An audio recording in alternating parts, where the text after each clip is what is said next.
Prime Minister Narendra Modi will launch a new scheme PM Vishwakarma to help artisans and craftsmen and those engaged in traditional skills on the occasion of Vishwakarma Jayanti tomorrow.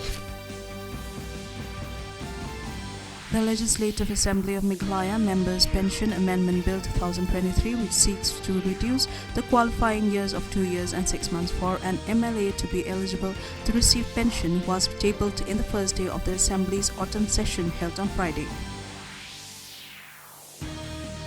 Union Health Minister Dr. Mansukh Mandavia led the pledge for organ donation under the Ayushman Bhav campaign at Agra, Uttar Pradesh today.